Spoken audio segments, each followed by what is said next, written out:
নমস্কাৰ বন্ধুসকল, আজি হল 25 জানুৱাৰী। আজিও খুবেই ঠাণ্ডা, এতিয়ালৈকে বিলি ওলোৱাই নাই। ইহঁতক মই এতিয়ালৈকে গা ধুৱাই দিয়া নাই, ইহঁতৰ ৰুমটো চাফা কৰি দিছোঁ। চাওক, ইহঁতক যদি এতিয়া গা ধুৱাই দিওঁ ইহঁতৰ ভিতৰত ঠাণ্ডা সোমাব পাৰে, কাৰণ কিয় বতৰটো খুবেই ঠাণ্ডা। চাওক, এই দুজনী গাভিনী হৈ আছে। চাওক, এইজনী ক'লা বগা আৰু এইজনী আছে ক'লা। চাওক, ইহঁতে এতিয়া গাভিনী হৈ আছে। মোটামুটি ক'লাজনী পোৱালি দিব, এইকেইদিনৰ ভিতৰতে পোৱালি দিব সোনকালে, কিন্তু এই বগাজনী দুদিনমান দেৰি হ'ব। কথা হ'ল, ইহঁতৰ ছাৰ্ভিচ দিয়া ডেটটো মই পাহৰি গ'লোঁ, এতিয়া ক'ব নোৱাৰোঁ কেতিয়া পোৱালি দিয়ে। যদি ছাৰ্ভিচ দিয়া ডেটটো মনত থাকি যায় তেতিয়া মানে ক'ব পাৰি পোৱালি কেতিয়া দিব।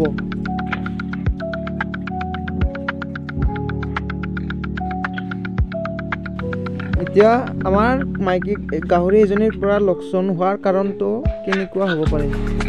ধৰক, এই গাহৰিজনীয়ে গাভিনী হৈ আছে, পোৱালি কেতিয়া দিব আমি গম নাপাওঁ আৰু আমি নাজানো, কিয়নো ইহঁতে যেতিয়া পোৱালি দিব, পোৱালি দিয়াৰ সময়ত ইহঁতৰ লগত ফাৰ্মাৰজন মানে মানুহজন লগত থাকিব লাগিব। কিয়নো ইহঁতে যেতিয়া পোৱালি দিব, পোৱালিবিলাক কেতিয়াবা ইহঁতে গছকি কিনে মাৰিব পাৰে।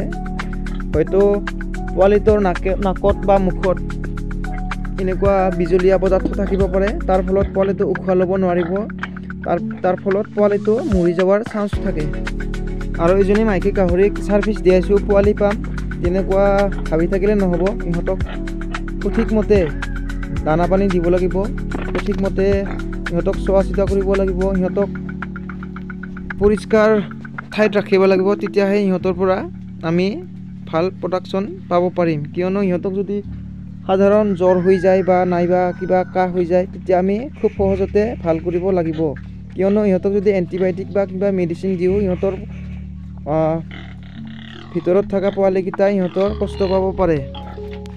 আপোনাৰ ফাৰ্মখন পৰিষ্কাৰকৈ ৰাখিলেহে ইহঁতক বেমাৰ আজাৰৰ পৰা মুক্ত কৰি ৰাখিব পাৰিম। যদি ইহঁতক যা তা মেডিচিন আনি কিনে ইহঁতক খুৱাই দিওঁ, তেতিয়া কি হ'ব, ইহঁতৰ ভিতৰত থকা পোৱালিখিনিয়ে কষ্ট পাব পাৰে। বহুদিনে হৈ গ'ল মোৰ ফাৰ্মৰ পৰা পোৱালি প্ৰডাকশ্যন কৰিব পৰা নাই, কিয়নো আগষ্ট মাহত যোৱাবাৰ মোৰ দুটা মাইকী গাভিনী অৱস্থাত বেয়া হৈ গ'ল।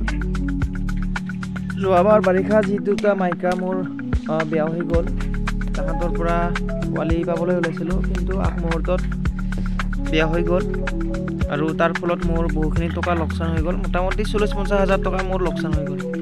সেয়েহে আপোনালোকে মাইকী গাহৰি যদি কৰিব বিচাৰিছে, কিছুমান সৰু সৰু সাৱধানতা অৱলম্বন কৰিব লাগিব।